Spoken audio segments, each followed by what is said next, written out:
Hello and good morning. It is Wednesday, August 6, 2025, right after 9:20 a.m., and my name is Grant Smith Ellis. I won't be doing my regular live stream today. That was scheduled for 2 p.m. Eastern. I will be moving that to tomorrow, Thursday, August 7th, 2025, in the afternoon. But I did want to take a few minutes to talk about some questions that people have asked about what is the nature of the ongoing overlapping concentric social circles that could be related to the federal probes out of the Moakley Courthouse in Boston. Now, people, as we know, have heard that the federal grand jury leaker, Jessica Leslie, on Monday pled guilty to leaking about at least 4 different active federal investigations. We know that those 4 active federal investigations spanned, or at least the leak spanned August of 2022 through March of 2024.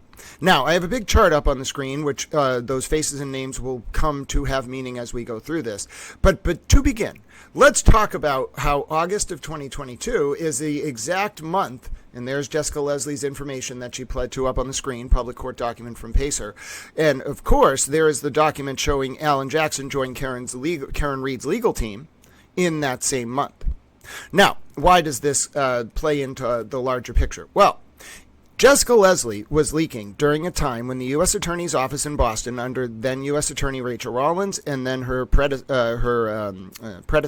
the person who took office after her, Josh Levy, were, according to reports, weaponizing the U.S. Attorney's Office as an arm of certain factions of the Democratic Party within Massachusetts to leak derogatory information about targets of their ire in order to manipulate the political process. This started between May and September of 2022, when Rachael Rollins attempted to weaponize the U.S. Attorney's Office in order to interfere in the Suffolk District Attorney's Office primary between Kevin Hayden and Ricardo Arroyo. Ricardo Arroyo was then an ally of Rachael Rollins, according to a DOJ OIG report released in May of 2023 that led to Rollins resigning her post. And Arroyo was someone who was going to keep up Rollins' hyper soft on crime, extra liberal prosecution approach, and Rollins thought it was important to cement this legacy. Kevin Hayden was a moderate Democrat appointed to fill the vacancy created in Rollins' position when she left the Suffolk DA to become the U.S. Attorney in Boston, which, by the way, I'm pretty sure was a result of Rollins getting a favor from the Biden White House and Senator Ed Markey, because Rollins and Aidan "TurtleBoy" Kearney worked together in 2020, I believe it was, in that Senate primary in Massachusetts between Joe Kennedy Jr. and Ed Markey. Okay, in order to send a Republican operative named Rayla Campbell to Joe Kennedy Jr. events in order to sabotage the race and allow Markey to win.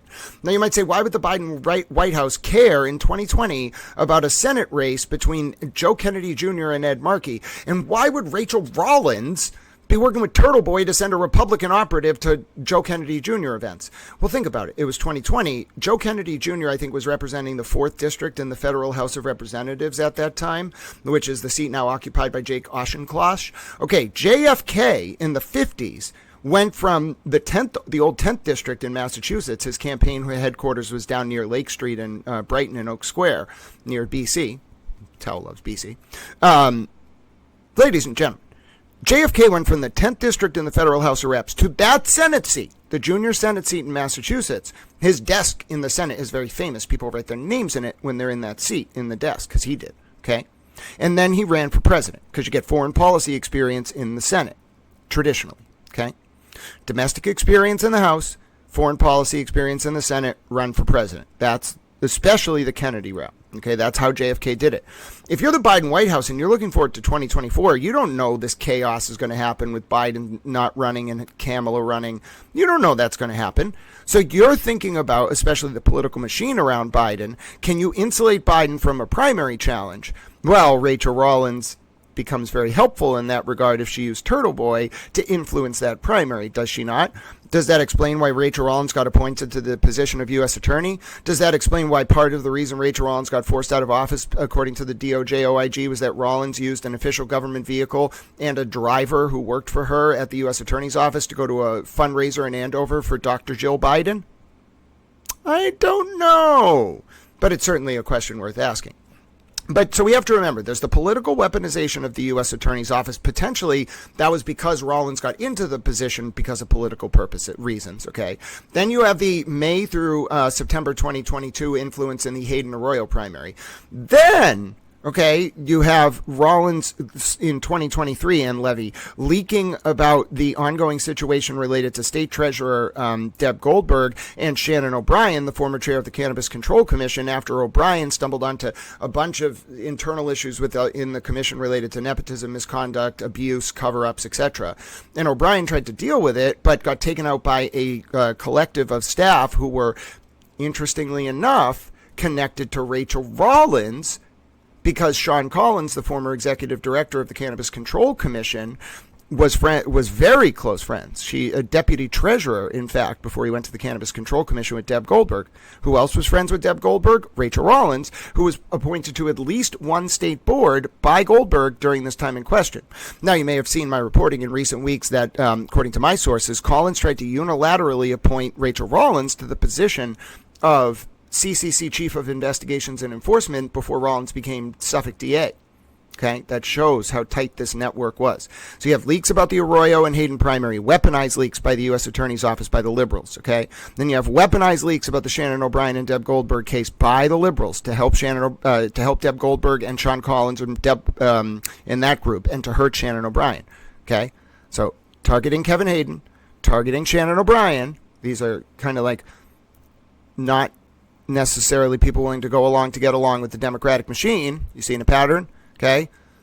And then we get Josh Levy having a meeting in November of 2022, right as, by the way, you know who took out Rachael Rollins from her position? You know who cooperated with the OIG investigation? You can read the report from May of 2023. Rollins' first assistant, which was Josh Levy, the then head of the criminal division, still head, Bill Abley of the criminal division in Boston, Dustin Chow, the then head of the public corruption unit. I think he's gone. I'm not positive. And then the then executive assistant or executive officer and press officer, who's been there for like 20 years. I'm pretty sure I know who it is. That person's a boss. Okay, so these people took out Rachael Rollins because Rollins weaponized the U.S. Attorney's Office. Okay, they know she did. They reported her. I read the report. They all know what she did in the Hayden and Arroyo primary. Then jump in, okay, to November of 2022. That's when the DOJ OIG is moving. Okay, they're about to interview Rollins in November and December of 2023.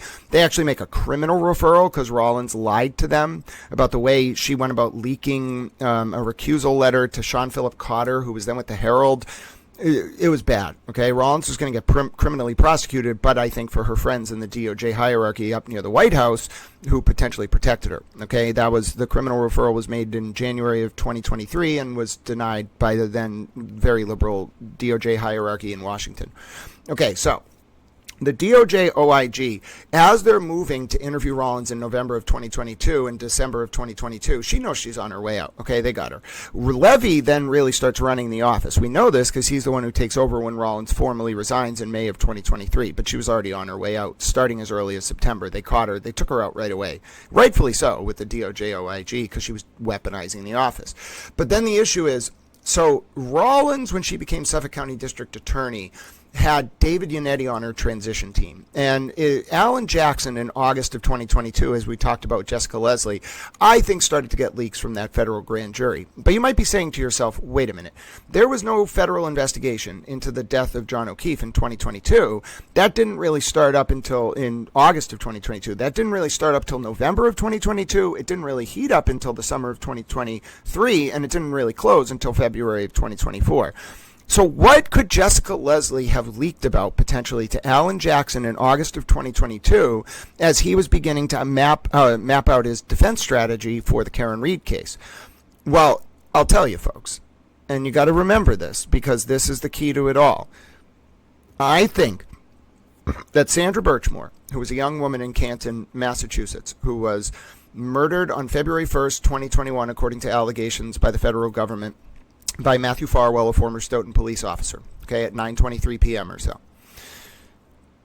That murder, okay, was touched on a ring of cops, okay, who went from Stoughton, Uri Buchanan and John Fanning in particular, to the Massachusetts State Police Unit, detailed to the Norfolk County District Attorney's Office, the same unit that investigated Karen Reed for John O'Keefe's death. Now, this is where this really starts to get a little spooky.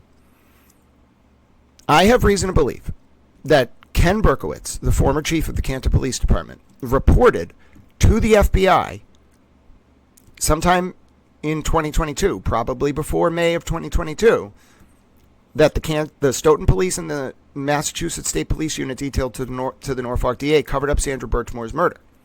Now, the reason I think this is that the Canton Police Department on February 4th, 2021, they were the ones who initially processed the crime scene at Sandra's apartment where she was found murdered. They got evidence. The Canton Police, they're good people. I believe they're really good people. They got evidence right away that Matthew Farwell was on video at 9:23 p.m. on February 1st, 2021, murdering Sandra Birchmore. Like, he went into her unit and then he went out. They got her.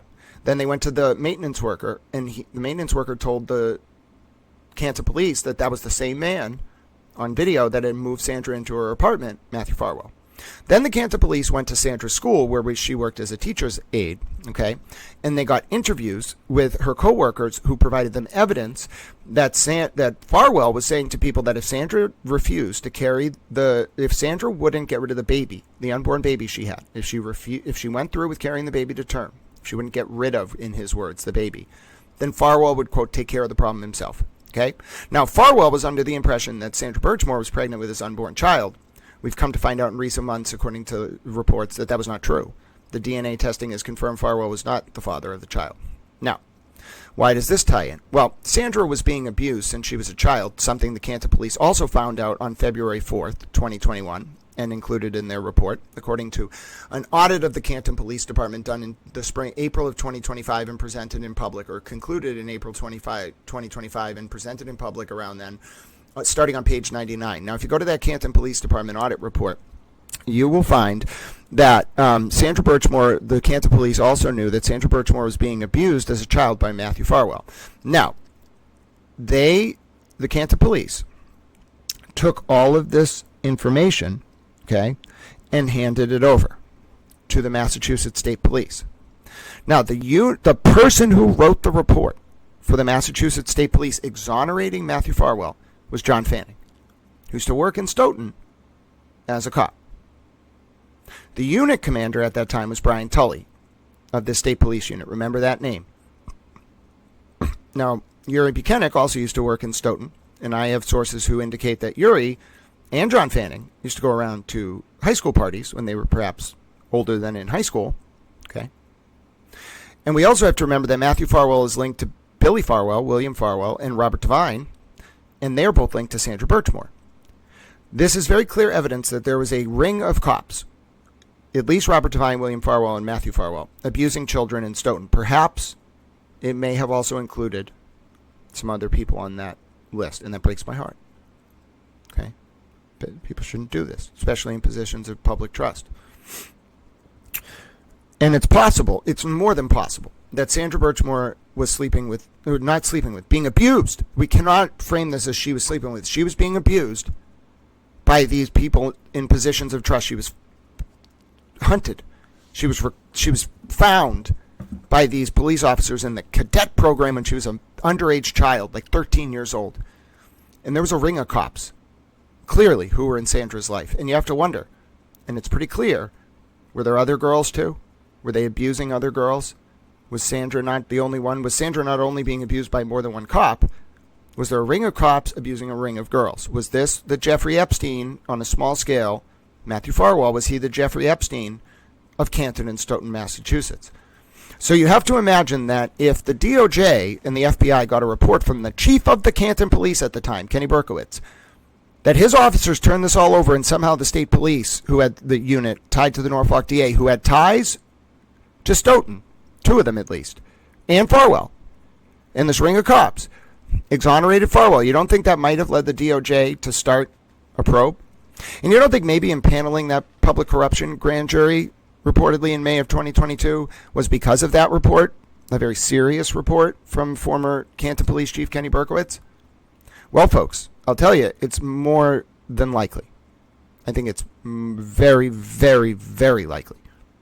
And in that regard, you have to understand that not only did we have the weaponization of the Department of Justice in Boston by these liberals, which is one component of this investigation. Okay, we also had a unit of the state police run by Brian Tully that we will quickly come to find out was involved in more than just the cover-up of Sandra Birchmore's murder. So you have the DOJ in this position where Levy, after Rollins gets forced out of office, I think he's still, because Levy and Rollins and Dustin Chow, I think at least Rachael Rollins and Dustin Chow didn't like the Norfolk DA Michael Morrissey. Two different reasons, pretextual. One, in 2015, Chow's wife got passed over for a promotion. What really happened was she was a superior court prosecutor who got assigned to district court. Her pay was going to be kept the same, but she didn't like it, so she left the office on bad terms. Chow at the time went around saying he was going to do anything in his power to burn down Michael Morrissey's reputation. Okay. Rachael Rollins, when she was Suffolk DA, had two positions that were very controversial among other even liberal Democratic DAs. First, Rollins didn't prosecute like a list of 25 low-level offenses. No one ever did that again. It was bad. It was not a good idea. It ruined the city of Boston, in my opinion. But it caused other DAs to comment against Rollins in public, and then she lashed out at them, including Michael Morrissey. That was about 2019, 2020. Now, similarly, Rachael Rollins had a position that she took that she would not seek life terms in prison for youth murder offenders under 25 due to their fact that their brains weren't fully developmentally ready. Okay, now Rachael Rollins ended up being vindicated on the latter point by the SJC in 2024, and that's now the standard. But she got attacked. The other DAs, including Michael Morrissey, and four of them filed an amicus brief in Rollins' case when she tried to take that position because they did not want that position. And so, setting aside the merits of it, Rollins did not like Michael Morrissey. So in November of 2022, as Rollins is kind of going out of office, and remember, Dustin Chow's not. Dustin Chow took Rollins out. Josh Levy has a meeting in his office in November of 2022 with Karen Reed, Alan Jackson, David Yannetti, okay, in his office. I think Josh Levy already knows about the Sandra Birchmore cover-up at that point, and now he's got someone else coming into his office. Now, I don't think Levy, in my opinion, ever believed, or Dustin Chow ever believed that there was a cover-up of John O'Keefe's murder. I think what Levy and Chow did, they're very smart. This is the highest levels of power in the federal judicial system. I believe what they did, Levy and Chow, was they said to Karen, Alan Jackson, and David Yannetti, we want to investigate the state police for Sandra Birchmore. You cannot tell anyone about this, but we don't want them to know either. We are going to run a grand jury into John O'Keefe's death that won't really be into John O'Keefe's death. It's going to be a backhand or a backdoor way of investigating Brian Tully's unit. You are to just go along with this, and in return, we'll let you in public have all this fodder because we want to pressure them a little bit. We want to do what's called a limited hangout, where you bump them a little bit. They'll release a little information that they're under investigation. They know they didn't cover up John's death. They're going to be so focused on that, it's going to cause chaos in their life. Then you can backdoor the investigation of Birchmore. I think Karen, Alan, David were in on that from the beginning. I think it was an operation. Okay. Then in the spring of 2023, I think what happened was around April or May, Aidan Kearney and Karen Reed got linked up via a woman named Natalie. Okay. And Aidan Kearney, it was rather through Jen Altman and Natalie, but Aidan Kearney and Karen Reed then started communicating. I don't think Aidan Kearney was brought in on this. I think the reason Aidan Kearney was facing something in his life in April of 2023, Natalie Haskin, some woman out of Rhode Island, had accused him of wiretapping, and he had used a Rhode Island phone number to call her, but he was in Massachusetts. Apparently he thought that would get him around the Massachusetts wiretapping statute. I don't really know. The point is, he tells Karen about it. Karen tells him to call Alan Jackson. Alan, David Yannetti, and TurtleBoy start talking directly around April 20th to May 3rd of 2023. In those conversations, Alan Jackson is, according to my sources, helping Aidan Kearney because Aidan Kearney wants his wiretapping charge to go away. Now, for reasons unknown, a few weeks later in May of 2023, a field agent from the FBI in Worcester, Samuel Weiner, that is his real name, starts reaching out to people in the orbit of that specific federal criminal investigation of Aidan Kearney, the wiretapping charge with Victoria Haskin, and it goes away. Okay. Then over the summer of 2023, Aidan Kearney runs a bunch of blogs, okay, unlike anything I've ever seen before or since. on his page about the federal grand jury into the John O'Keefe and Karen Reed case. Now, if you look into Buffalo Jim and Steve Miller, one journalist and a wrestling school owner in Las Vegas in the early 2000s, who Buffalo Jim had a wrestling school next to an establishment called the Crazy Horse 2, which was a front for the mob. And Steve Miller was a journalist who was Buffalo Jim's friend. Steve Miller was given an assignment by the FBI in protected status to write blogs about the Crazy Horse 2 for the purpose of attracting tips for the FBI. And Steve Miller talks about this openly. The FBI had Steve Miller writing blogs that would allow him to, they would SEO, search engine optimization, the blog, so his name would pop up first if you search Crazy Horse 2. They edited the content of his blogs. They gave him scoops, and then they also planted his email address in the articles because they said if you get any tips about these people, not just the Crazy Horse 2, the people running this, refer them to us, tell them to expect a call from the FBI, and we will call them. Okay? I think for 3 months, the summer of 2023, Aidan Kearney was allowed to do that by the FBI, okay, and the DOJ in Boston. Not because of the John O'Keefe and Karen Reed case, but to get attention on the state police unit so the DOJ could drive tips. Is it any coincidence, then, that in August of 2023, the real probe of Matthew Farwell starts up, according to remarks from former U.S. Attorney Josh Levy when the Farwell indictment was announced in August of 2024? Then Aidan Kearney becomes kind of useless in all this, right? You know, he was only really useful for driving enough tips to get Tully's unit for covering up the Birchmore probe. But in the fall of 2023, something else happens that also intertwines all of this, which is on November 28th, 2023, Aidan Kearney puts in writing to Karen Reed, not just to Karen Reed, but Aidan Kearney puts in writing to his then romantic partner, Lindsey Gaetani, just a brilliant human being who's going to come to be central to this story, as you can see on the side there in a second. But take a look. That is messages from Aidan Kearney to Lindsey Gaetani on November 28, 2023, saying that Josh Levy, a full year after Karen and Alan Jackson and David first walked into Levy's office, and when Rachael Rollins is already gone as U.S. Attorney, Josh Levy was revealing ex parte information about protected grand jury investigations to Karen Reed. Now, this becomes a big deal because Aidan becomes a liability for Karen. Okay?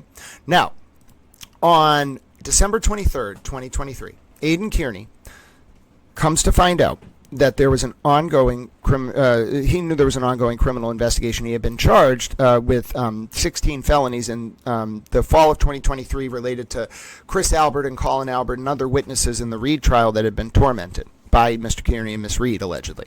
Now, on December 20th, 2023, a grand jury binds over those 16 charges to Norfolk Superior Court, from Stoughton District Court to Norfolk Superior Court.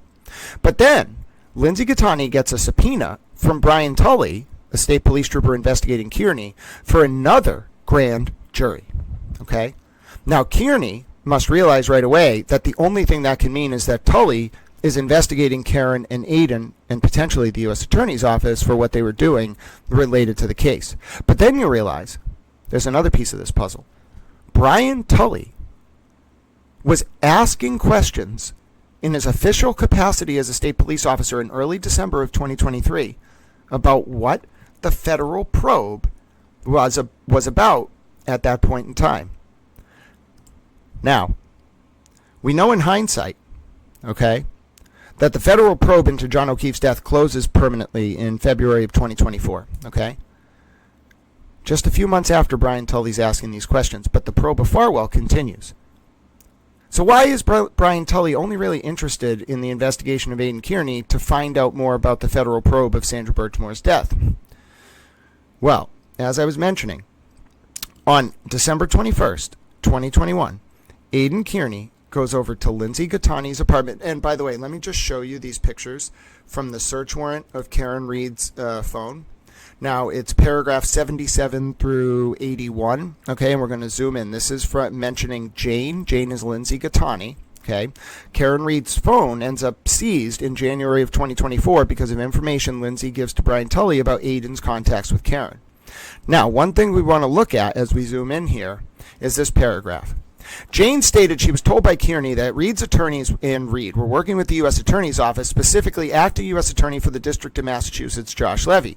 Kearney would talk a lot about the federal grand jury and Levy with Gaetani. Gaetani stated Karen Reed was interviewed by federal law enforcement. Gaetani also shared other information. Gaetani also shared other comments Kearney learned from Reed that are corroborated by other information known to this affiant, which is Brian Tully.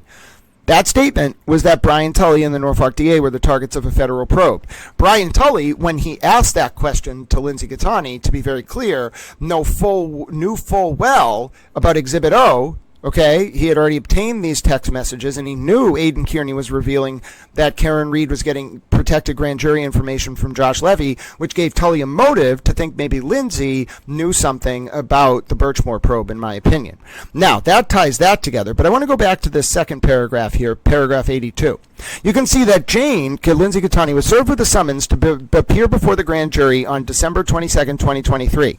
Now, that's when she was served with the summons. Now, you got to think as Aidan Kearney, if there's another grand jury, you just got bound over, right, on 16 felonies. Why is there another grand jury? Oh, it must be into Karen Reed and Aidan Kearney. Kearney, against his better judgment, and he has said this multiple times, Karen Reed told him not to go to Lindsey's apartment that night, and as did his lawyers. Okay, now the week before, Lindsey and Aidan had kind of been talking about whether he would come over. They were broken up by that point, but she asked him to come over, then he didn't want to come over. But on this day, after he finds out he gets the subpoena, he starts texting Lindsey trying to come over to her apartment. Eventually she yields, and he comes over on the night of December 23rd, 2023. Now, listen to what the affidavit here alleges. During this meeting, Kearney told Jane to tell the grand jury she did not remember anything, delete evidence from her phone, and told her he would hire an attorney if she cooperated with him.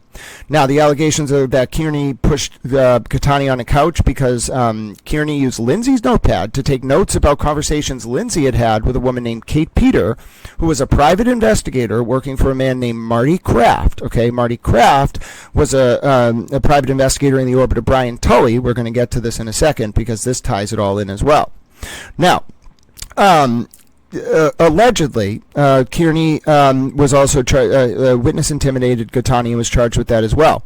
Now, further charges would eventually come out from that night that Kearney put his phone in his pocket and illegally recorded Gaetani. There's evidence of the court record of the unedited recording that is out there, and then Kearney submitted an edited recording to make it look like Gaetani consented to the recording, which itself is a whole bundle, Pandora's box of issues as to Kearney's lawyer submitting potentially manipulated evidence, etc. But Kearney gets arraigned on December 26th, and he gets his bond revoked on the existing felony charges. Okay, and that bond revocation leaves him in jail for 60 days, where he has admitted he was offered the opportunity to flip on Karen Reed. Because in reality, the investigation of Aidan Kearney wasn't just for Brian Tully to get intel on the federal probe, which I think he found out quickly was about the cover-up of Sandra Birchmore's murder, but also to get Aidan Kearney to flip on Karen Reed as sort of this double sort of pressure tactic on Karen, because she was facing the murder trial, the first murder trial at the time for John's death. Now, in March of 2024, the Norfolk DA, the special prosecutor or whatever, did try to indict Karen Reed and Aidan Kearney. That came back with a no true bill, but it goes to my point. There was a dual point in investigating Aidan Kearney. Now, this gets even more interesting, okay? Because something wild happens, okay, in March of 2024. Karen Reed starts saying that Aidan Kearney is a risk. She's been careful to lay low, and Aidan blew it all up. And there's Karen Reed saying Brian Tully took Karen's two phones. One of them had tons of info on it, and that's all from, quote, the Lindsey Gaetani mess. And then Karen says, I can't expose myself to that anymore. This was a leaked text message. Now, as you can see here, so you had simultaneous things going on. The weaponization of the U.S. Attorney's Office in Boston in multiple different areas. The targeting of Michael Morrissey by Dustin Chow, Rachael Rollins, but also Tully's unit and the grand juror leaks by Jessica Leslie, potentially involving Reed, but also, and the Birchmore case and other cases, but also you had misconduct, in my opinion, by Tully. Now, this misconduct was about to get a lot worse, and it's wild that this happened. So Aidan Kearney is in jail until February, February 23rd or so of 2023, okay, or 2024. Kearney gets out of jail. Lindsey also had a restraining order that was granted by the court. Okay. Now, Kearney, after he gets out of jail, okay, is still subject to the restraining order. So Lindsey, if she's around, he has to leave. Now, Lindsey shows up to a John O'Keefe and Karen Reed trial hearing. I believe it was February 26, 2024, right after Kearney gets out of jail. The first hearing after he gets out of jail. Now, Lindsey had been told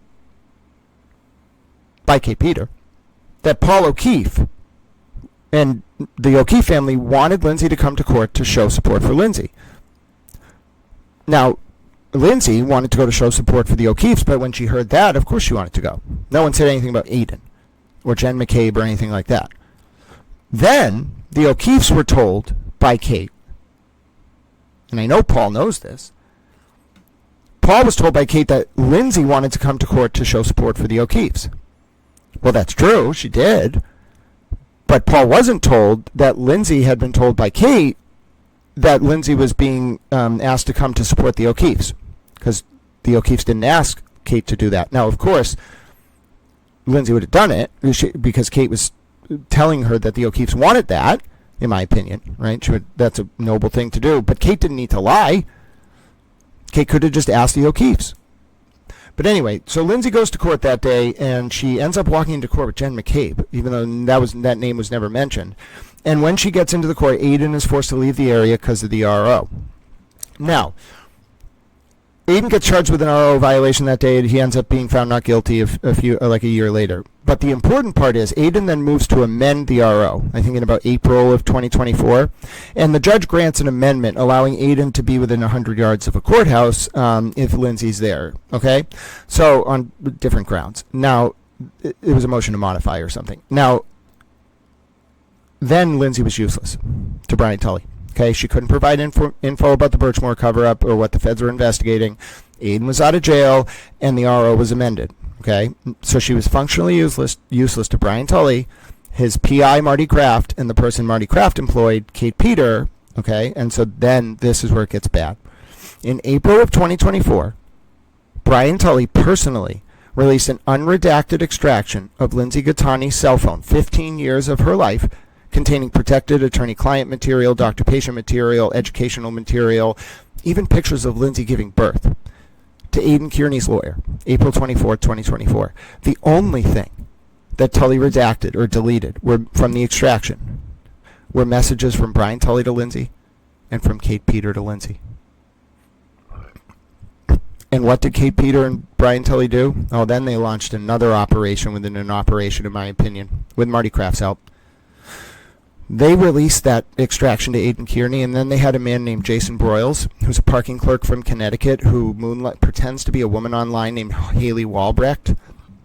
He presents himself as a victim advocate. They had Mr. Broyles, in my opinion, cover extensively Lindsey Gaetani's phone extraction for two purposes. One, I believe that Mr.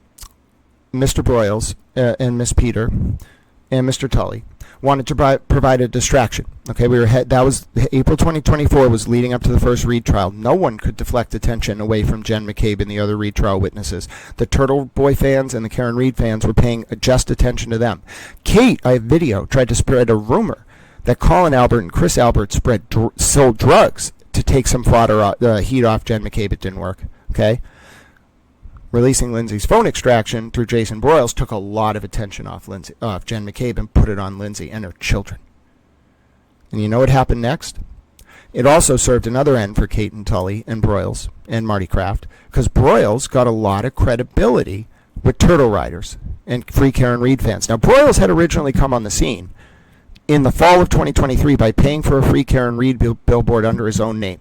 But he kind of got forced away. It might have had to do with some very serious allegations. And he just never came back under his real name for a while. But in the winter of 2024, he comes back under Hailey. And I think Kate knows him the whole time, because Jason Broyles was on Kate Peters' Discord as early as 2019, and there's evidence of it.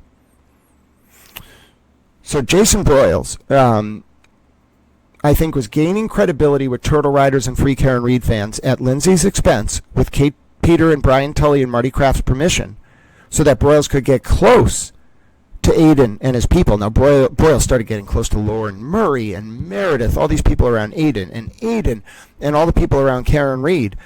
And I think it was to feed intel back to Tully and Kate. But the fact that it centered around the leak of Lindsey Gaetani's phone extraction opens up an entire new can of worms, because that would mean Brian Tully, under color of law, knowingly leaked that extraction while Ken Mello was in the hospital, so that Jason Broyles could cover it for this purpose. Now, there are some other moles that do run these similar operations. Christy Citroni, her mother, used to date Mr. Kraft. And the reason I'm bringing this up today and covering all of this is it all ties in because, according to my sources, Brian Tully brought Marty Kraft, this PI, into his orbit way before the fall of 2023, when Kate Peter was brought on as a PI working for Kraft to investigate Karen Reed, Aidan Kearney, etc., and handle some of the people around the investigation so they wouldn't find out about the cover-up of the Birchmore probe. Marty Kraft in 2022 was going around on Brian Tully's behalf trying to influence or prevent, according to my sources, witnesses in the orbit of the Birchmore cover-up, the other girls, witnesses, etc., victims, from cooperating with the FBI. Now, is it any coincidence that right as Lindsey Gaetani's phone leak, which could itself be a federal crime, happens, this network starts targeting Lindsey, Broyles, Christy Citroni, Kate, Marty Kraft? Did Lindsey know too much? Potentially, could she have even figured out, although maybe she wasn't told anything, but was she in the orbit of people, Tully, Yuri, John Fanning, Kate, Morrissey, who knew about the Birchmore cover-up? And is it possible that, just like with the women who knew about the Birchmore cover-up, when Lindsey realized what happened to her phone and potentially thought about cooperating with the FBI, did Brian Tully, Jason Broyles, Christy Citroni, Kate Peter, Marty Kraft target Lindsey through proxy? Oh, it's possible. And ladies and gentlemen, I think we start to see a pattern here, because just a few days ago, Ashley Bell, another survivor in the area of the Sandra Birchmore cover-up investigation, has been targeted, according to my sources, by Mr. Kraft, Ms. Citroni, and Mr. Broyles, and Ms. Peter. Now, I think this all ties together for the following reasons. What you got going on here, fundamentally, is that Jessica Leslie started leaking in August of 2022, in my opinion, because there was a grand jury investigating the Norfolk DA and Brian Tully's State Police unit for the cover-up of Sandra Birchmore's murder. Although that unit did nothing wrong as to the investigation of John O'Keefe's death and Karen Reed, that unit was being investigated federally. Alan Jackson manipulated what he was told via leaks in order to present to Karen Reed an ostensible defense, which was basically, we have dirt on these the MSP, let's try to just get this to go away. When the MSP wouldn't make it go away, and the Norfolk DA, Karen Reed and Alan Jackson ramped up the pressure, so did the feds. It wasn't just to make it go away for Karen. It was more like Karen said, if you make a lot of I think Karen was saying, and her team knew, that their strategy was to, if the Norfolk DA and the state police are going to push this, okay, then we're going to expose all their secrets indirectly. And we're going to use my case to get a lot of attention, too. That's what we get out of it. That's what Alan Jackson would want out of it, a media deal. That's his thing. It's a brilliant legal strategy. It's fucked up, but it's brilliant, okay? Now, he needs to get his pay, and his pay is not going to come from Karen and her parents, who don't have millions. It's going to come from a media deal, okay? And that's how this was probably all engineered. Now, Alan weaponizing his inside knowledge about the Tully's unit and their liability for the cover-up of Sandra Birchmore's murder, I think, is what it pieces this all together, okay? Yeah, you had the U.S. DOJ under Levy and Rollins, who knew they were doing bad things. They were interfering politically. Arroyo, Hayden, Goldberg, O'Brien, Morrissey. But they also had Morrissey's unit on the cover-up of Sandra Birchmore. Then, okay, you have this unit, for whatever reason, hell-bent on not allowing the DOJ to investigate this cover-up of Sandra Birchmore's murder. Things, however, all take a turn when the liberals lose power, okay, in the fall of 2024, all right? Because, unlike before, where Rollins and Levy had an incentive to really only investigate Birchmore and not what they were doing and Leslie was doing, Leah Foley comes in as U.S. Attorney in January of 2025, and Hank Brennan comes in on the John O'Keefe and Karen Reed case in the fall of 2024. I think initially Morrissey, it's really my opinion that Morrissey brought Brennan on. Morrissey brought Hank on. He said I can call him Hank. Morrissey brought Hank on. The only thing he's ever said to me. Morrissey brought Hank on in order to find out what the feds were doing. Okay, and I think Hank quickly figured out that Leah Foley, U.S. Attorney Leah Foley, knew about the Leslie leaks and knew what Karen had done and knew how Levy and Rollins had weaponized the old DOJ. That's big, because that's liberal Democratic establishment people in Massachusetts eating their own and weaponizing the U.S. Attorney's Office. Those are big charges. See Levy on the screen, Rollins. I think they're targets, in my opinion. But at the same time, I think Leah Foley and Hank Brennan probably had a discussion, and Leah Foley was probably candid and said, listen, I realize Rollins and Levy did bad things here, okay, with that office. But your guys, Tully, like this unit, and I bet she said it to Morrissey too, your guys covered up Sandra Birchmore's murder. I don't think they knew about, the DOJ knew about Lindsey's phone leak yet, but it's the same pattern. They covered up Sandra Birchmore's murder, and then they tormented people who they thought were going to cooperate with us. Give them up. Now, Hank, I don't think ever was involved in anything bad. I think he negotiated this deal, in my opinion. And so in December of 2024, I think this was really brilliant. I think what Hank Brennan and Leah Foley did as she was coming into office, and this syncs up with Leah Foley confirming through law enforcement partners after giving an interview on Dan Ray, saying like that was really the only way she could do it, that the federal probe of John's death was closed. She confirmed that around February 13th or so of 2025, okay? Simultaneously, Leah Foley in a TUI request, which is a section of the U.S. federal regulations. It's an interpolation of a case from 1985, U.S. XRL TUI v. Reagan. And this is not legal advice. And then that's interpolated in 28 U.S. Code of Federal Regulations 126.000, which is itself interpolated in Section 25 of the DOJ Operations Manual. Okay, it allows for federal authorities to turn over to both sides of a state court criminal case information that's like obtained during the context of a federal investigation.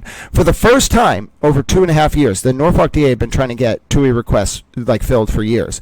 Hank Brennan gets a responsive TUI request with a headline, with a header that shows an invoice from a company called ARCA that had been initially retained from the federal government and then paid by Reed's defense, which confirmed that ARCA, Levy, and Reed facilitated the violation of a federal protective order in the spring of 2024 during Reed's first trial in order to help ARCA frame their testimony. Like, Levy was really helping Reed, okay? And then also hide payments from Judge Cannoni and state prosecutors from ARCA to Reed, which is relevant to impeachment questions on cross, so it sabotaged the integrity of the first trial. This was a very serious situation, and I think what happened was U.S. Attorney Leah Foley knew about the Leslie leaks. She knew about how badly Reed's team had corrupted the first process, and so I think it was very likely she tipped Brennan off to it, okay, and then her and Hank Brennan and the Norfolk DA made a deal. The Norfolk DA gives up Tully's unit on the Birchmore cover-up, and then the Norfolk DA and Brennan helped on an operation. I'm positive that second Karen Reed trial was not real. Yes, the verdict will never be challenged. It's not guilty. We're not revisiting it, but it was fake. It was in the sense Hank Brennan, like, I'm not going into details. I'm not going to talk about the redacted. Hank Brennan did redacted with Leah Foley's permission to allow the U.S. Attorney to investigate whether Reed would do anything to attempt to compromise the jury. It's obvious. And Reagan Communications was involved. At first I thought they were involved for Karen, and then I was like, oh no. They just had to get the person out of there who maybe like was well-meaning and good-hearted but couldn't like keep a secret, which is fine. Like, most of us can't keep a secret on this level. I'm a reporter. Like, you know, I can do it, but most people can't. And so I understand, like, Reagan Communications was probably involved, and I see how this deal came together. And the reason why I'm tying this all into one big picture here is I think what we're really looking at is two simultaneous sort of boxes of federal investigations, as I drop my keyboard. Two boxes of federal investigations. The first box is Jessica Leslie and the leaks from the federal grand jury between August of 2022 and March of 2024. We know that at least there are at least two cases, okay, that we know about related to Leslie leaking, confirmed by the Boston Globe Towel in federal court by federal prosecutors, basically, okay? The CDL case with the state police and the John O'Keefe and Karen Reed case, which was described by federal prosecutors in court as a federal grand jury that was open in February of 2024 but is now closed. Okay, that's the John O'Keefe and Karen Reed case. Shelley Murphy with the Globe confirmed it. That's the best, like, long-standing reporter we have in Boston. I confirmed it as well. Like, I'm not there with as Shelley Murphy's level, but I'm telling you, we both confirmed it. It's the real deal. Okay, there are two other cases that the U.S. Attorney's Office was very hush-hush about in pleadings and in open court. And we know because of the information filed against Leslie, and I'll bring it right back up on the screen for you right here. We know that Leslie was originally leaking from August 11, 2022 through March of 2024. Right now, the U.S. Attorney has only talked about leaks that Leslie did between January 25th, 2024 and February of 2024 related to the CDL case and the Reed case. That means there's two other cases very hush-hush, one of which was probably going on as early as August of 2022, and the other one I have no idea about. And that one, at least that one starting in August of 2022 that she was leaking about, might have started back in May of 2022. Leslie started leaking about it in August of 2022. It was probably Birchmore. Now, why would they be so hush-hush about Sandra Birchmore's probe unless it was still ongoing? And what if Matthew Farwell, who's in jail right now facing indictment and the death penalty for murder of a cooperating federal witness in the context of the Birchmore case, what if he just found out that Sandra's baby wasn't his? What if he knows he was told that it was his baby by his own colleagues to manipulate him into murdering Sandra Birchmore? What if he's cooperating? What if that means the scope of the federal probe is not just Leslie's leaks and Karen Reed and Alan Jackson and TurtleBoy and their involvement in the manipulation of the state court criminal process, but what if it's also on the other side, Tully and John Fanning and Yuri Buchanan, related to the cover-up of Sandra Birchmore's murder, and now potentially the leak of Lindsey Gaetani's phone extraction by Brian Tully, Kate Peter, and Jason Broyles. Do you see the nets that are cast here? If the big fish on one side are Rollins, Levy, Goldberg, Shawn Collins, that's huge. You destroy the Democratic establishment in Massachusetts. The Democrats, by doing some of this shit, basically made me a Republican. I already loved President Nixon. I hate the damn commies. You know what I'm saying? Like, JFK was like a moderate Republican. I was already going that direction. But the Democrats in this state made me, someone who used to be a Democratic standard bearer, was going to party conventions as a delegate, classically liberally trained as a philosopher and a law student. Okay, I'm not a lawyer. None of this is legal advice. They alienated me from the party because of what I saw. I know how the public's going to react to this. If you get Rachael Rollins, by the way, who's subject to bar disciplinary proceedings as of June 2025, yet has not practiced law since she left the U.S. Attorney's Office, you think that's coincidental? If you get Rachael Rollins on federal charges, if you get Josh Levy on federal charges, Karen Reed, Aidan Kearney, and Jessica Leslie all related to the leaks, but then you also get Brian Tully, John Fanning, Yuri Buchanan, Matthew Farwell, Billy Farwell, Robert Devine. If you get all them related to Birchmore, and then you get Tully and Kate Peter and Jason Broyles related to Lindsey Gaetani, do you understand this could be the biggest public corruption probe of all time? And then on this chart, now this whole chart makes sense to you all, we've covered every name. On this chart is not the Shannon O'Brien and Deb Goldberg situation, which also exposes Rachael Rollins and Josh Levy, in my opinion, to an incredible amount of liability related to that fall 2023 leak in the Boston Globe, trying to frame the federal investigation as somehow targeting O'Brien, when in reality it was Goldberg and Collins who were getting a favor from the U.S. Attorney's Office when they should have been investigated. That leak to try to smear O'Brien was tactical to protect Goldberg and Shawn Collins. If you get Goldberg and Shawn Collins and Rachael Rollins and Josh Levy, do you understand that is basically the core, like, of one nest of the Democratic establishment in Massachusetts? You would decimate the party. People would vote Republican. You might actually get some of the numbers down. Now, this isn't election interference. I want to be clear. The DOJ, will think about this. It's not election interference. You can simultaneously dislike Democrats and commies. I hate commies. You can simultaneously dislike Democrats, okay, and expose their wrongdoing. Now, the fallout of the wrongdoing being exposed might be that their share of the vote goes down, and you may like that, but those motives are completely independent. If all you have to do to get people to not vote Democrat is expose something like this and show them the nitty-gritty of the Democratic machine and what they do with the vulnerable, and how people like Lindsey Gaetani and Sandra Birchmore and the memory of John O'Keefe and the families and the witnesses, how those without political power become pawns in larger proxy wars. If you want to do something about that, then you have to focus on fundamental reform.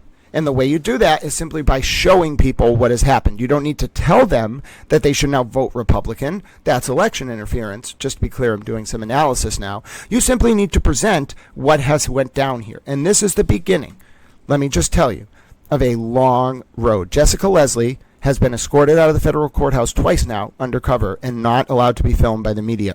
If she's cooperating, and we'll listen to my report here in a second, it was quite clear at the hearing on August 4th, Monday of this week. I was one of 4 reporters in the courtroom, that Judge Talwani, the federal judge, was not willing to accept the disposition proposed by the U.S. Attorney's Office related to Leslie's case.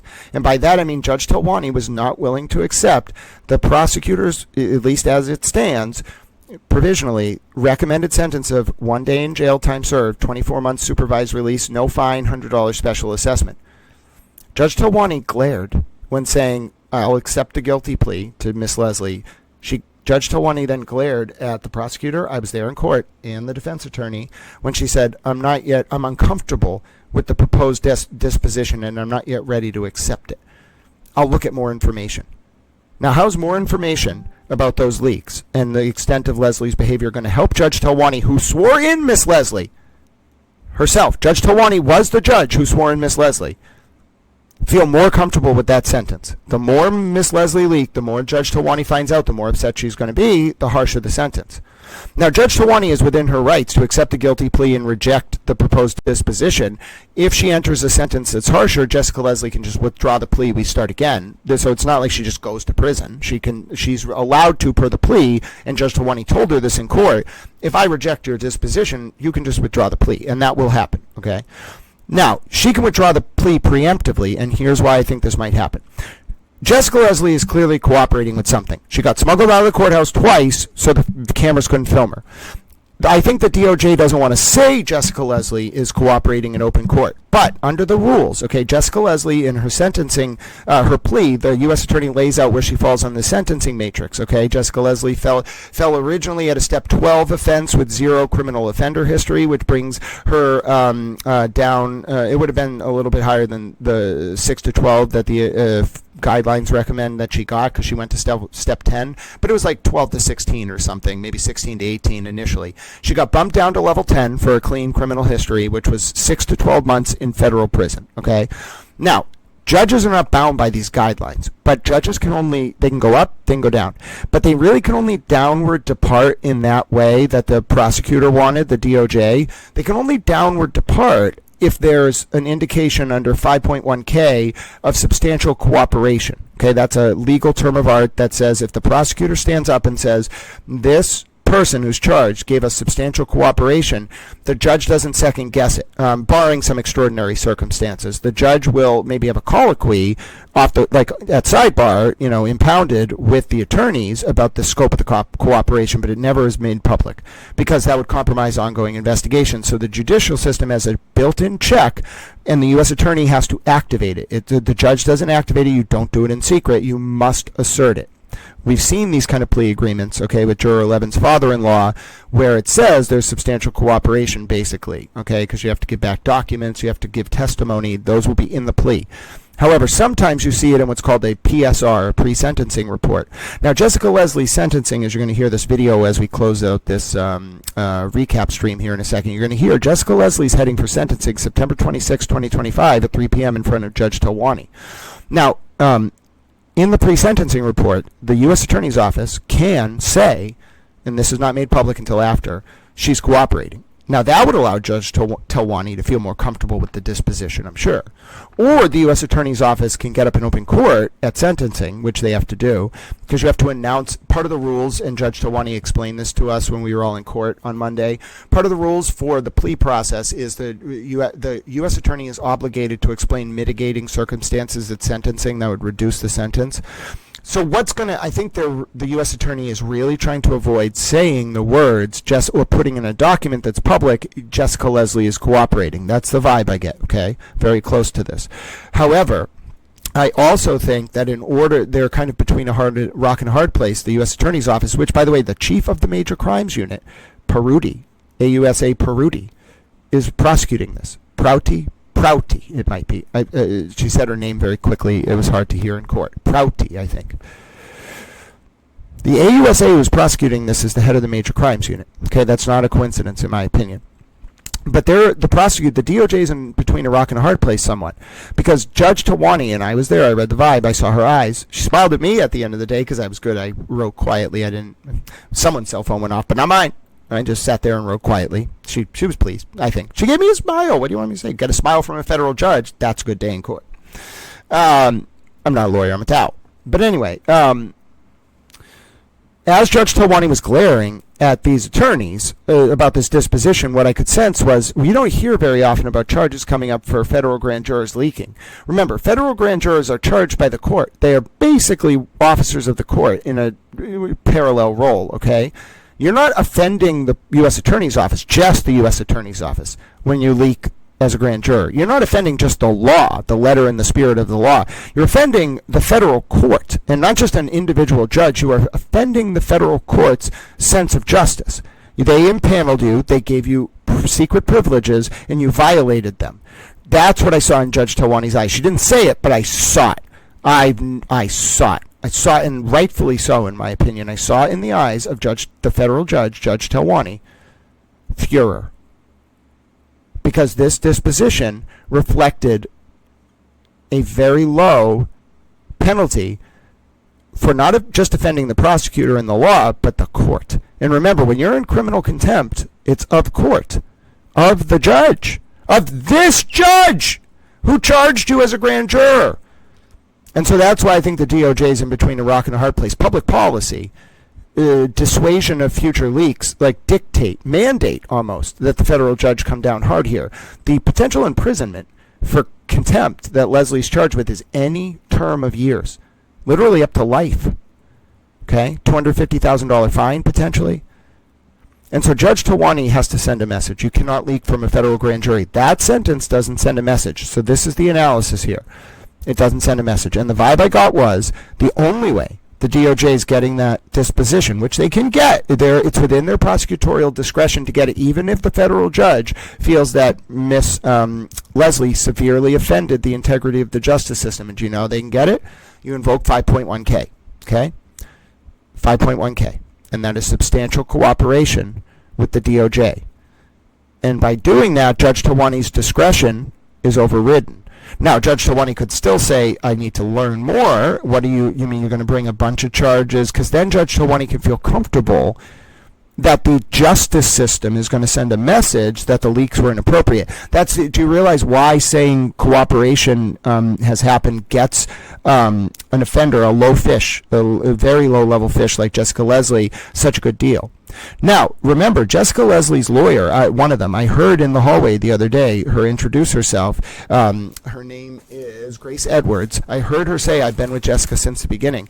It's possible the U.S. attorney is going to be even more furious if they find out that, and now that's not the attorney of record. There's a man who's Jessica Leslie's attorney of record.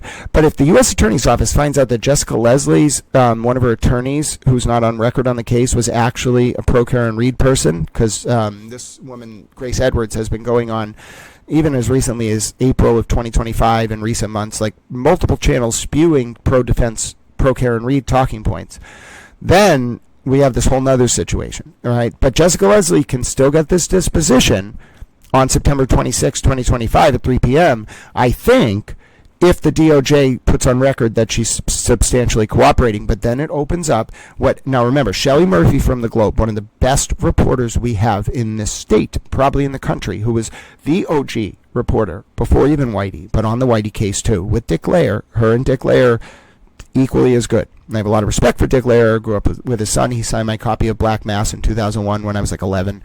But Shelley Murphy's amazing, okay? If Shelley Murphy's on this, okay, it means that if we hear the word substantial cooperation by Jessica Leslie, it blows everything out of the water. Because what does substantial cooperation mean? Not just, in my opinion, based on this full analysis, not just Alan Jackson, not just David Yannetti, not just Karen Reed, not just TurtleBoy, but potentially Rachael Rollins and Josh Levy. And if you get that circle tied up, and then you get the Birchmore circle tied up and get all those charges filed, and then you get the Gaetani phone leak circle tied up and all those charges filed, and then you get the O'Brien and Goldberg situation and charges potentially filed, Collins, Rollins there as well, and Goldberg. Oh my God. You have, and it's all, in my opinion, there. This is the real deal. I'm not the only outlet onto this. I'm the first one onto it. This is the biggest public corruption investigation in the history of the United States of America. It's not necessarily on the scale in the sense of the CIA being involved as Watergate or Teapot Dome, because those were federal, but this is in terms of the corruption. This was state-level corruption, unparalleled. It was on a level I've never seen. Every single party on that image, except for the victims, was involved in some way. And you even had people on multiple layers of public trust.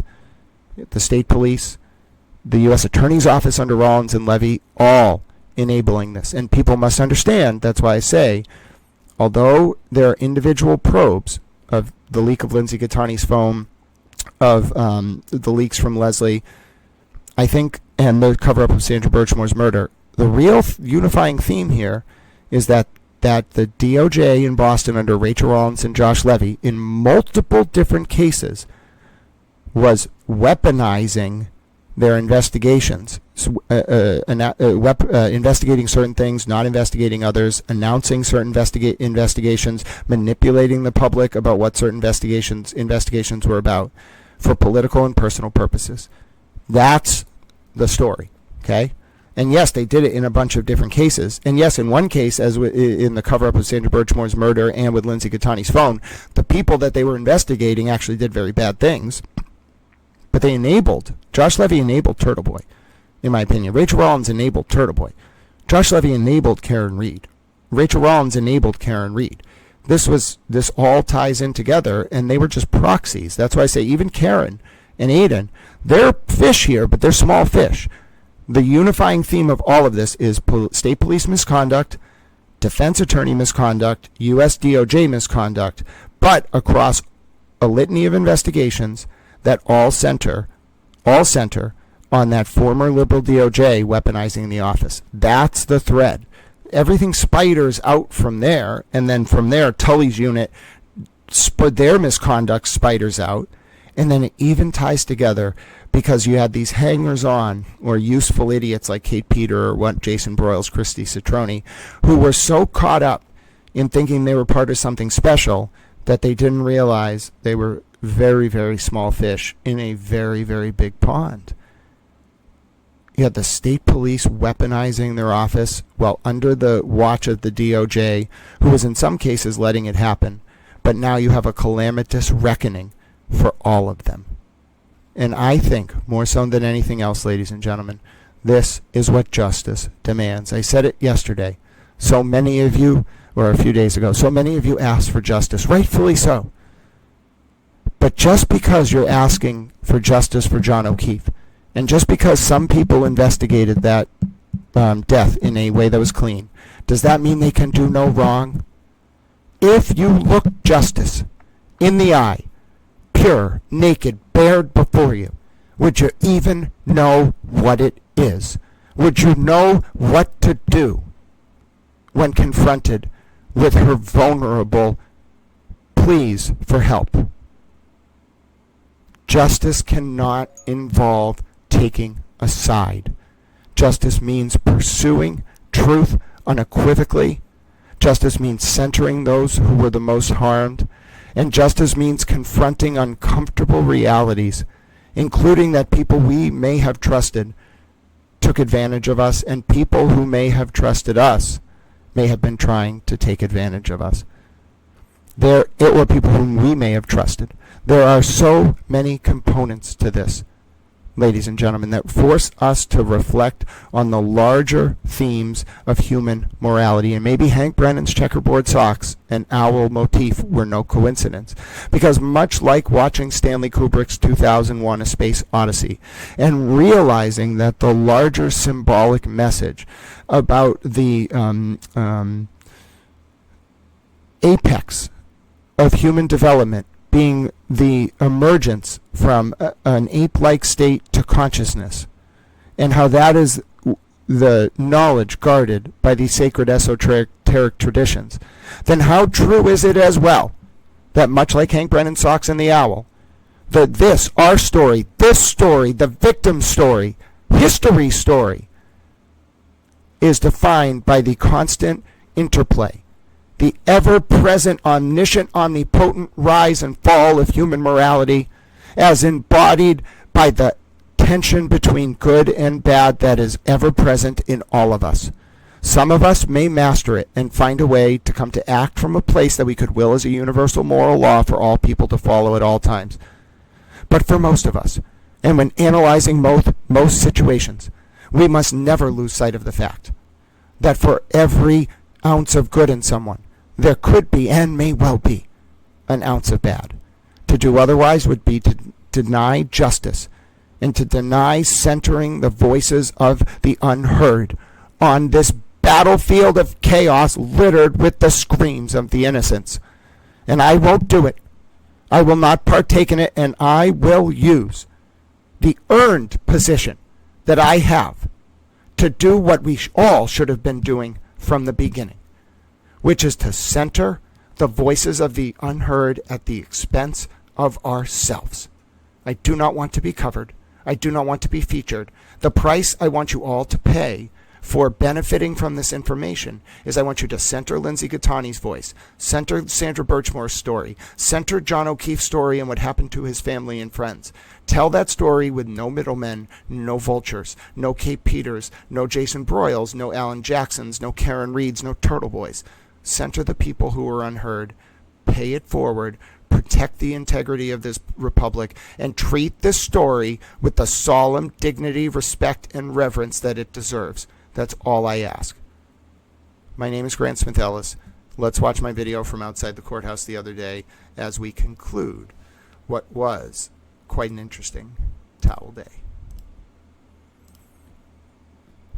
This was Grant Smith Ellis reporting live from outside the Moakley Courthouse. That's me. Take it away, Towel. Good afternoon. My name is Grant Smith Ellis. It's just past 3:30 p.m. here at the John J. Moakley Federal Courthouse in Boston, where a stunning series of developments has just unfolded related to grand juror leaker Jessica Leslie. Jessica Leslie was scheduled to tender her plea agreement with U.S. prosecutors from the Department of Justice today related to a mysterious series of leaks between August of 2022 and early 2024. And the very first thing we found out, folks, was that Judge Talwani accepted Leslie's guilty plea but rejected the proposed disposition by federal prosecutors. The proposed disposition of 1 day in jail time served, 24 months supervised release and no fine, and $100 special assessment was initially and provisionally rejected by Judge Talwani. As a result of that rejection, Judge Talwani did accept the guilty plea and set sentencing for September 26, 2025 at 3 p.m. in the John J. Moakley Courthouse behind me. Now, Jessica Leslie has the right to withdraw her guilty plea as a result of that disposition being rejected. But the big news of the day was most certainly that Jessica Leslie not only admitted to FBI agents and in open court to leaking information from the Massachusetts State Trooper CDL scandal between January 25th and January 30th of 2025, but she admitted as well after those indictments came down to leaking information about, quote, an investigation that was running in February of 2024 pursuant by the DOJ, but is now closed. Now, the words John O'Keefe and Karen Reed case were not said, folks, but it was clear as one of the 4 reporters in the courtroom that was exactly what was being discussed. Leslie leaked about the CDL case. She leaked about the John O'Keefe and Karen Reed case, and then the U.S. attorney, the assistant U.S. attorney, indicated that Leslie leaked about 2 other unrelated investigations as well. As a result of all of that information being disclosed, the Assistant U.S. Attorney informed Judge Talwani she would file an impounded pre-sentencing report, including a full description of the information that Judge Talwani would get about the leaks by Ms. Leslie. You could see, ladies and gentlemen, in Judge Talwani's eyes, the furor with this recommended disposition. There was no statement on the record from the U.S. Attorney's Office regarding substantial cooperation, or what's called a 501k motion. And you could see as a result of that Judge Talwani was not comfortable accepting a disposition regarding grand juror leaks from at least 4 different cases in the amount of 1 day in jail time served and 24 months supervised release. Where this leaves this case, ladies and gentlemen, is anyone's guess. What we know right now is firm. September 26, 2025, 3 p.m. in front of Judge Talwani sentencing. Will that date be moved? Will Leslie withdraw her guilty plea? This woman could now be facing time in prison. What exactly is the nature of the February 2024 investigation that is now closed that Leslie leaked about, and who did she leak to? We know that this grand jury was impaneled on May 26, 2022, and Leslie started leaking for the first time in August of 2022. That is precisely the same month Alan Jackson joined Karen Reed's legal team.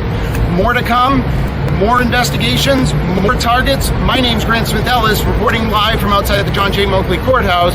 I'll have more as I know it. You heard the towel, ladies and gentlemen. I referenced it. I summed it up. My name is Grant Smith Ellis. No stream today, as I mentioned. You're getting this video in lieu of a towel stream. I'll be back with you, youtube.com/@GrantSmithEllis very soon, probably tomorrow, Thursday, August 7th. If not that, sometime later this week. If you want to support this stream, there's different ways to do so. Please consider subscribing, liking the stream. This is a small channel. It's a public information service broadcast ethos centered on educating, informing, and entertaining the wider public. We use entertainment here, or I like to, and the chat does as well, to as a hook to engender cogent public discourse, such as to ward off the usurpation of our representative forms of government worldwide. I have a Cash App at Grant Smith Ellis. I have a Venmo at Grant-E1. You'll know it's me because it's a picture of an inflatable Elmo. That is a picture in honor of my deceased friend Elmo. He was a wonderful human. God bless you, Elmo. If you want to support via PayPal, it's paypal.me/Grant Ellis. So consider supporting Towel Channel. I put a lot of effort into researching this information. My physical body may be breaking down, but I can sit here in a chair and use my mind to help you all understand this, so that vulnerable people in the orbit of these investigations, whether it be Ashley Bell, Lindsey Gaetani, or otherwise, have their voices centered, their experiences centered, and we as journalists help to facilitate the repentance that is so called for in the arena of coverage of the criminal court system in the United States on the state or federal level.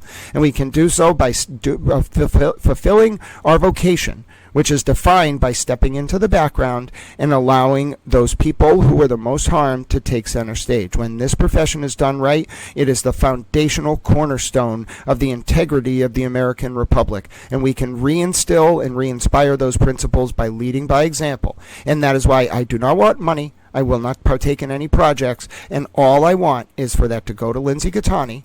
Personally, it can go to other people too, but I want that story to be told. I want the money to go to Lindsey Gaetani, and I want the central ethos and lesson of this catastrophic series of events to be that bad people are not unaccountable, that the vulnerable have an equal voice in our society, and if you won't give it to them, then either by divine intervention or towel-based intervention, someone will. We should have a system that is focused, a justice system that is focused first and foremost on engendering, protecting, and ensuring the safety of the most vulnerable. We failed here, but there is time yet to make it right, and that's what I want. That is the only equal payment I want from this. I would like to see U.S. Attorney Leah Foley and others bring this to fruition, these different charges that I believe are warranted in the context of this situation. And I'd like to see the people who tell this story. I don't care if it's Gretchen Voss and Sandpaper and Netflix, or Mark Wahlberg and Ben Affleck.